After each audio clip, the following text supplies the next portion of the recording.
Catherine wasn't called the Great for nothing. This famous queen of Russia earned a dark reputation as a warmonger with an unnatural sexual appetite. That's a quote. But modern experts, and anyone who watched The Great with Elle Fanning, know that that's not the whole story. As always, the truth is much more complicated. And in Catherine's case, much more exciting.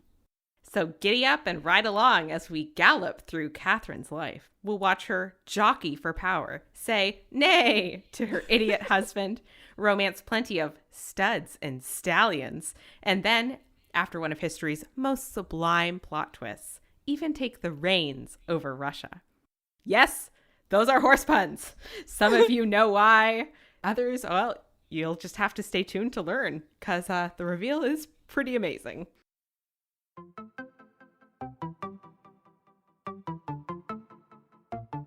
Hello and welcome to Yesterday's News, a podcast brought to you by Factinate.com. I'm Dancy. I'm Veronica. And this series has one goal, to make history fun. Because it turns out that when you take away the old words and the fancy titles, anyone who made history was probably a bit of a hot mess. This week, as part of our first season on our favorite queens in history, we're discussing the naughty empress herself, Catherine the Great.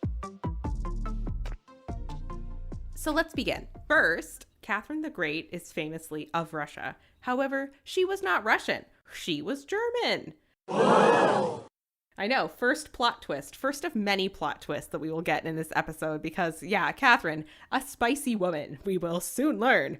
She also had a total momager. When I think of Catherine's mom, I can't help but think of Kris Jenner holding her phone out while Kim is posing for Playboy and saying, "You're doing great, sweetie." Like, that's just the dynamic I see between the two. Accurate. So Catherine's mom, she does what all momagers with hot, young, noble daughters do. She starts hustling to get Catherine a fancy marriage. And she, like Kris Jenner, like the devil works hard, but Kris Jenner works harder. Same for Catherine's mom. Her hustling worked. She did get Catherine a fancy marriage, and she got one that must have succeeded beyond her wildest dreams, from a prestige perspective at least. In terms of giving her daughter fulfillment and happiness and a husband who wasn't a complete dolt, not so much. Maybe not such a smash success on those fronts. So her mom pushes Catherine towards the heir to the Russian throne, Peter III. This kid. Oh, man. Jesus fucking Christ. Okay. So his two main interests are that he still plays with toys, including toy soldiers, which I think when you're a teenager, bit of a cry for help, maybe immaturity coming up there. But he also has a drinking problem. All to say, Peter III, walking nightmare already. But Catherine wants that crown. Even when her mom gets kicked out of court for what fucking else? Meddling. I love it. Of course. Catherine, she's abandoned effectively in a foreign country. She puts on her big girl pants and she charms her way into staying in the Russian court. She stays up late and teaches herself Russian. No Duolingo in the 1700s, people. She does it all by herself. Wow. She goes so hard that she gets pneumonia from her cold late night study sessions. Like, she is committed. She wants to be queen of Russia. I'm actually doing Duolingo for Russian right now. Not the easiest language. Of course you are. That's the most on-brand Dancy activity. All you need to know about Dancy. She loves the Romanovs and she's on Duolingo for Russian. Okay, back on track. Catherine, all her late night study sessions were she and Peter get married in 1745, when obviously they're both still teens. Too young. So Catherine already doesn't like Peter. Everything's on the surface with Peter. He's not hiding anything. What you see is what you get. Yeah. And what you see is a big himbo. We actually are planning a season on himbos at some point down the line, so stay tuned for that. I would love it. In the meantime, Catherine liked a himbo, but she liked a himbo in small doses. I don't think she would have married a himbo. Yeah, and Peter, as we'll get to, Peter wasn't that much of a looker either, so it's not like he had that to recommend him. Oh, we'll get to that. So Catherine already doesn't like her husband, and a lifelong commitment did not help that dislike. She effectively ignored her husband, just completely ignored him. And she spends most of her time reading philosophy. Oh, and one other thing. banging her manstress, Sergei Saltykov. Ooh, salty. He was her salt bae. They are hot and heavy, and they're not being subtle. Because get this, not only was Catherine full on banging another man at court, she was not extending any favors to Peter himself. She actually hated him so much that she refused to go to bed with him. She would not give him any satisfaction. She actually lost her virginity not to her husband, but to her lover. That's incredible, though. I love that. Me too. I think that the pressure to submit to your husband and give him just free reign to touch you in any way he desires, I think that's so great that Catherine was like, look, I get to go to bed for the first time once. I'm going to do it on my terms and have my fun with Salt Bae. Respect to you, Catherine. However, eventually, Catherine knows that she's the Empress of Russia. Peter's the Emperor of Russia. They need a male heir. We love a male heir. So eventually they have a rumble in the hay. But I will say, she seems to have locked him out pretty effectively because they have their first child 9 years after they get married. Oh my goodness. I know. It's so good. And I am obsessed with this next fact. So for the longest time, Peter was like, oh, that baby is not mine. I know that Catherine is banging this Salt Bae guy. Yeah, for the last decade, she hasn't been super discreet about her affair. I'm just weighing the odds, thinking about the probability, and I don't think the boy is mine. However, scholars disagree for an incredible reason. The kid was so ugly that it had to be Peter's. Yeah. I cannot. I love that too. It's so good. So at this point, Catherine's got an heir and a legitimate one. Despite her best intentions. Yeah, despite her best efforts, she has a legitimate heir to the throne. And in 1762, Peter actually finally becomes Tsar of all Russia, and Catherine becomes his consort. Yay! Everything's coming up. Catherine and Peter, right? Nervous laugh. Because Peter is not the greatest ruler. Again, this guy was really immature, and he did not have the capability of running a country, really.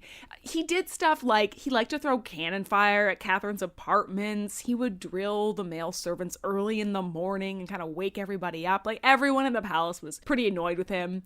So annoying, like a bad roommate. Yeah, or like a little brother that you hate. He's given noogies to everyone all the time. On the international stage, wasn't much better. He started backing some of Russia's longest held enemies just kind of because. And everyone in court was like, wait, what? No, we hate those people and they hate us. Why is this now about them? He's trolling his own country. Yeah. So yeah, he just wasn't a good ruler. No one had a whole lot of faith in him, least of all Catherine. This change to becoming Tsar and Catherine becoming consort was not good for the royal marriage. Catherine would call him the idiot and the drunkard, and she's also, of course, still romping around with various lovers. She actually has another child around this time, probably still with Peter, but that girl died in infancy, so maybe there's still some bedroom relations going on, but few and far between. And 6 months after Peter hits the throne, they're living in separate palaces. These people hate each other so much, they have to have two separate mansions, away from each other. Wow. Catherine uses this alone time to great effect. She uses it to start plotting Peter's downfall. Bum, bum, bum. She gathers a bunch of men around her, people loyal to her in her own kind of mini microcosm court. And of course, Peter has his own people kind of working for him. They're both kind of aware that they're plotting each other's downfall in some way, and it's maybe just a matter of time. Now, actually, one day, Peter and his men caught one of Catherine's kind of spies, and Catherine immediately is like, okay, we gotta go. We gotta move now, people. This kicks off probably, before the Russian Revolution, the most infamous coup d'etat in all of Russia. Catherine runs to the army and she plays the vulnerable woman and begs them to help them get rid of her unhinged husband, sort of pleads with them to do it. Weaponizing femininity. I love to see it. Yes. And a lot of these men are already on her side or not sympathetic to Peter. Like, she knows who she's talking to. After getting the army on her side, she then goes to the clergy, who she's already got in her pocket, and they're there to ordain her as ruler. So on the left hand, she's got the might, the force, the army. And on the right hand, she's got the divine right with the clergy. So she's like two-fisting Peter's double fisting power away from her own husband. Yes.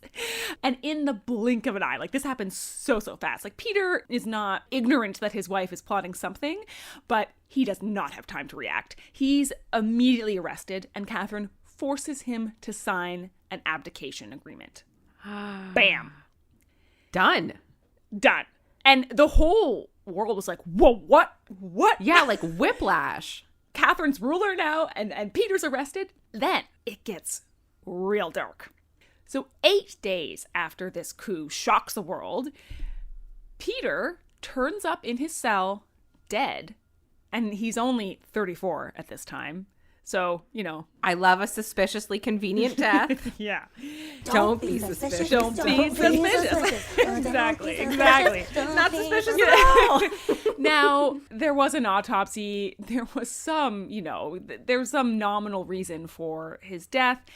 Some people suspect that a man named Alexei Orlov, who was the brother of one of Catherine's most famous lovers, that he did it. Mm-hmm. Some people suspect Catherine knew about this. Others believe Orlov was just acting out of turn. I guess there's a buffet of choices. Like, maybe you do believe that Peter just died from natural causes. I do not. I'm going to say no to that one. Very, very convenient timing. But regardless, we still don't know the exact details of that day. Just that at the end of this, Catherine is now ruler. She's got the army on her side. She's got the holy men on her side. Her husband is not arrested. He's just totally dead now. No one is standing in her way. So what does Catherine do when she has all this new power? Well, she gets to work on some good old-fashioned court scandal. So this is the part of the podcast that I call... I don't have a name for it. This is the this is just the part where I tell you about court scandal. I need to take an improv class, you guys. Well, it's almost like there are no words for it because the range of these scandals is... Yeah, like, what else could be an umbrella term for this? Like, it's just insane. Olivia Pope would faint. It's also my favorite part of this podcast because this is, Catherine in her full power. And she's like, what am I going to do? Fuck. Shit. Up. Yeah, like, honestly, strap in. Because nothing compares to the Russian court. We've got a love child, assassinations, affairs, mommy issues, people getting stood up at the altar, imposters, rebellions, even fucking resurrections. Here we go. All right, scandal number 1, love child. So Catherine's first 2 kids were definitely Peter's. One of them passed away, but we do have that all-important male heir. So we're good. However, her 3rd child... that baby daddy was Grigory Orlov, Catherine's hunky lover. Yeah, brother of the guy that killed her husband. Also that. He was useful in many ways to her. So, to recap, we have a love child. Scandal number 2. Assassinating an innocent man. And man is putting it generously. I'd go with more like a child. So, when Catherine ascends to the throne, theoretically, Peter just conveniently drops dead, but, I think some coin exchanged hands to make that happen. So Catherine is clearly on the lookout for people who might come out of the woodwork and threaten her new power. So she orders the killing of another potential combatant for the throne, someone named Ivan VI. This man's life. He was a 23-year-old who had already been overthrown and put in jail for his entire life. And so after all this, Catherine just deals the final blow, the parting shot. So she gets him out of the way too. So to recap, assassinating like an innocent man-child who has like been locked up for his entire life and gone insane. Like, this is where I think, yeah, I don't think Peter died of natural causes at all. Like, that man never did anything good for Catherine. Why would his last thing on earth to be conveniently to die for it? This woman is willing to kill, like, this stunted child prisoner.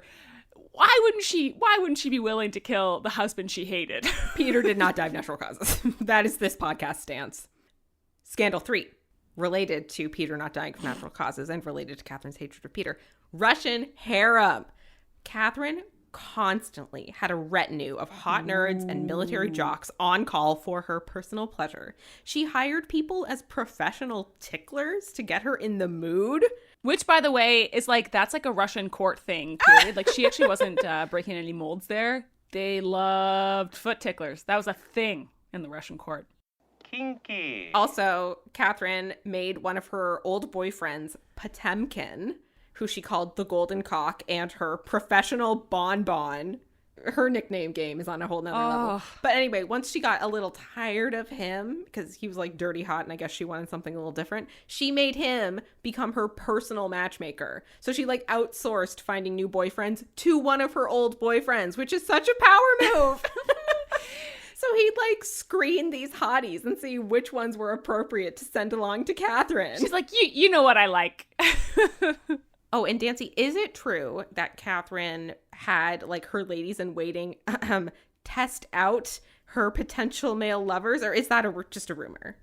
It's so hard with her to separate that out. I don't know. But there was a rumor that before she'd go to bed with one of her, new boyfriends, one of her ladies in waiting would take the goods out for a spin and see if they were worth Catherine's time. Yeah, take a little test drive. That was the rumor, yes. Incredible. So to recap, love octagons happening in the Russian court. Scandal 4, stood up at the altar. Ish. That's a bit of clickbait. So Catherine hooked her daughter up with the King of Sweden, and she planned this huge engagement ball. Like, everyone was invited. It was a huge event. But the King of Sweden just never showed up. Like, he just never showed up. So he just ices out Catherine's daughter, and Catherine is left looking like a fool. So I'm just going to count that as left at the altar. Like, come on. And this scandal is like a bit of a nesting doll scandal because this daughter was also born way after Peter died, and Catherine never said who the dad was. So yes, we have a bonus love child in the mix. No, it's definitely Peter's child, and I did not kill him. Yeah, Peter's ghost came back, and we had a wild night a la Demi Moore and Patrick Swayze. And my daughter Elizabeth is the result of this. This sounds like a lot, but let's get into Scandal 5. And hey, maybe that version of events might hold a little more water, because it turns out that 18th century Russia was down to believe in ghosts. So Scandal 5, which I can only describe as Catherine destroys the ... ghost of her dead husband. In 1773, a man named Pugachev comes out of the woodwork and is like, yes, my name's Pugachev, but I am actually Peter III, come back from the dead and plopped into this new body, and now I'm here to reclaim my crown. Chill, man. Do you. I love Russia. Catherine tarries with him for a year, and then she's like, all right, entertainment factor gone. And she goes really hard on Pugachev. She puts him in a metal cage. She invites people to gawk at him. Then she cuts off his head. Then she draws and quarters his body. I think she's like, this is what I would have liked to do to my husband. Oh, good. There's some psychological projecting going on in my head. Yeah. I was also thinking that, theoretically, Peter came back from the dead once, right? Which just makes super sure that his vessel can't make it back again. All right, so Scandal 6, the Poniatowski disaster. One time, Catherine gave an old boyfriend Poland to rule, just a tiny gift. Then he betrayed her by turning Poland against Russia, so she made him depose himself. Oh. That is the Sparks Notes version. This took a lot longer, but like wacky shenanigans all over the place. And finally, Scandal 7, mommy issues. I love all my children equally. I don't care for Joe. Catherine low-key hated her firstborn son, Paul, maybe because he looked a lot like Peter. She was also pretty petty about hating her own child. This woman, honestly. Around the same time, she gave one of her friends a 500,000 ruble gift. Then she gave her own firstborn child a cheap watch. Ooh. Dancy has a really good joke about this in the article where she just goes, I think you can afford the Rolex. I laughed still. It's a good joke. I like that joke. Thanks. So then Paul has a son named Alexander, and this is the point at which Catherine destroys her firstborn son's one remaining thread of self-esteem. Like, he's got one left and she's coming in with scissors. She dotes on Paul's son and straight up tells Paul that when she hands over power, she's just skipping Paul and she's going to give it straight to Alex. Which, like, so I'm not super clear on Russian lineage, like Russian succession rights, but it's different than in like super Western Europe. Like, it's a lot of electing. It's a lot more electing than you think. It's more like an electorate sometimes. So that may not have been an empty threat, but she may have been able to try to do that if she wanted. Unbelievable. So yeah, those are the court scandals, and I love it. I'm also just going to mention the Potemkin villages here. When Catherine went on these tours of Russia, it was baffling. It was like a weird RPG. She would make people erect these faux villages and hire people to act like cheerful peasants. And then when she left, like when her tour moved on, they'd have to take the village down and erect it later on so she could do it again. Oh, man. I think I've seen that ruddy-cheeked, smiling peasant before. This cheerful washerwoman looks familiar. Maybe because she's not actually that cheerful or real. It's a whole thing. I don't know. Catherine's reign, there's some international drama thrown in there. There's some interpersonal drama. But really, just end to end there, incredible. This lady did not stop. And she really didn't. She had the energy. I look at her life and I'm like, how do you have the energy for this? I barely had the energy to get through talking about it. Yeah, exactly. And unlike a lot of historical figures, her later life is just as balls to the wall as the rest of that. You know, her early work, I like her early work, but her later work is also great too. The entire very solid, consistent. For one, she has a hell of a legacy. I mean, her legacy is colonialist, slightly. More than slightly. And as I think the Potemkin villages suggest, like more than a little tyrannical and weird. And that was, of course, by design. She had... a lot of her energy was spent on expanding Russia, on working into making it even more of an Enlightenment nation, somewhere akin more closer to Europe. Catherine looked a lot to the French philosophers like Voltaire and just that kind of continental Western, that's what they wanted to make Russia. And actually to this day, you can really see a kind of Francophilia a lot of time in Russia. Again, because I'm Russian on Duolingo. a lot of Russian words come from French, like the word for library is biblioteca, I kid you not. Anyway. Subtle. So she did what she set out to do and did expand it a lot, brought a lot of Enlightenment principles to the nation. She was also a pioneer in science. She got herself vaccinated against smallpox, which was like a huge avant-garde move at the time. Everyone was like, what are you doing? She also made Paul do it too, so maybe she was just in case I die, I want him to die too.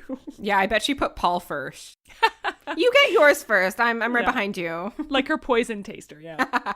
And this is a bit more of a personal side, but she still very much liked men late into her life. Her last lover was 22, and she was 60 years old at the time, which is incredible. 10 out of 10 horn dog. That's Catherine. And one of, I think, the most representative quotes from her that really sums up her reign and who she was and her whole point of view, I think, is she once said, quote, "I'm an aristocrat. It is my profession." And I love this because it gives away so much of her rule, of her people, of her country. She is sure of herself. She's so spoiled. She's so confident. And, you know, for all these liberal Enlightenment principles and her liberal court, like in her head, she's like, no, the serfs are staying serfs. Any revolutions or any successful revolutions are going to have to wait until 1917. Like, this is what I do, and I am good at it. She was enlightened, but in a way that you remember that enlightened and the word entitled are very similar. Like, Yeah. Yeah. like I don't want to do the thing where it's like, Catherine the Great was a bad girl, and that means she's a feminist icon. It's like, well, I mean, in the gender area, yes. But in the class area, this girl loved money and liked to keep it for herself, not interested in making, like, the serfs' lives better. Let's just be very clear. Yes. Yes. Help! Help! I'm being repressed! Bloody peasant! Oh, what a giveaway. Did you hear that? Did you see him repressing me? She also had an enormous art influence. If we're also talking about, like, the money she liked to keep for herself. So the Hermitage Museum, the Hermitage, again, I'm just putting, they love the French. The Hermitage Museum in the Winter Palace in St. Petersburg, which, by the way, is absolutely incredible. Possibly my favorite museum ever. But it started out as Catherine's personal collections. Flex. The stuff you see in there, guys. It's just like, how can one person own all this? She did a really smart thing, or had a really good stroke of luck. She bought Frederick II of Prussia's reject art collection. He was kind of fobbing it off. And she found 13 Rembrandts in there, like just incredibly expensive paintings. As like a devoted thrifter, this sends chills up my spine. The bargain, the thrill of a deal. Oh, wow. Yeah. She also collected some pretty hair-raising art in private. Kinky. As you can imagine, Catherine had some very scandalous, juicy tastes, and she would put her more risque artworks down in kind of her basement. I mean, this is nothing like you would think of a basement, but just sort of away from prying eyes. Things like Giulio Romano's sensual painting, The Two Lovers. And during World War II, German forces raided the Winter Palace, and they came across this friggin' legendary discovery. According to the men, they stumbled across an old boudoir of Catherine's that was full of quote-unquote sensual furniture. And I want you to picture just tons of chairs, tables, sofas with ornate, thick, carved dicks all over them. Dicks everywhere on these chairs, on these sofas, on these tables. Imagine filigree, but instead of ornamental flowers and flourishes, it's just people fucking. Yeah. And so many dicks. Just twigs and berries. Twigs and berries everywhere you look. And they took photographs, so if you so desire, you can Google. I actually do recommend it. It's something to see. Oh God, same. It's incredible. They're also like very beautiful in their own way. They are, though. They have this kind of rococo quality to them. Oh, they're very fancy. Like, she did not scrimp on her, like, weird sex dungeon furniture. Mm-hmm. And sadly, however, that furniture is now lost. Like, we don't know where the physical copies are, but because of some of these photos, we can actually see what they found that day. And again, we endorse you looking it up. Have fun. But I know what you're all waiting for. Because when we're talking about Catherine's later life, what she is really infamous for, in fact, probably just what she's infamous for, period, over her whole life, is how she died. Namely, there is a persistent rumor, legend, idea that Catherine, with all her exorbitant pleasures, died after having sex with a horse. Ergo, my intro with giddy up, took the reins, studs, stallions. So on and so now forth. You know. It all makes sense. People, this is the thing. Catherine the Great died while having sex with a horse. Well, I hate to break it to you, but no, she didn't. She had a stroke in her bedroom and died on November 17th, 1796, when she was just 67 years old. But where does that rumor come from? I think is a kind of more interesting question, because there actually is some little pepperings of why this might have come into the popular consciousness. Her exorbitant desires, her exorbitant sexual appetite, but also, this is like kind of my low-key like favorite little tidbit from her. So she refused to ride side saddle. She really liked riding, but she didn't want to be like slow and dainty. She wanted to be fast and keep up with the boys. And she actually once said that when it came to horseback riding and not riding side saddle, quote, the more violent the exercise, the more I enjoyed it. Kinky! Yes, it's always struck me as like kinky, as sexual, and there is a little bit of a through line between that and, you know, this rumor that she died after having sex with a horse. Again, a false rumor, but a legendary rumor. The cherry on top of all this is after her death, of course, her hated son Paul succeeds her, but he gets assassinated a few years in, making way for Alexander, Catherine's pick all along. So even from the grave, Catherine gets what she wanted. And that is the story of Catherine the Great. A classist, yes. A basic bitch, kind of a little, but a sex-positive, power-hungry queen who really got hers. So I salute you, Catherine. I don't know, but I think she's definitely got a life worth hearing about. Oh, agreed. Thanks for listening to Yesterday's News, a podcast brought to you by Factinate.com. If you want to learn more about Catherine the Great, check out our article on her. The link is in the show notes. If you want to see my dumb history memes on social media, give us a follow on Instagram at Yesterday's News Podcast. We'll be back next week with another queen to tell you about. But until then, don't let the bland textbooks fool you. History was a damn soap opera.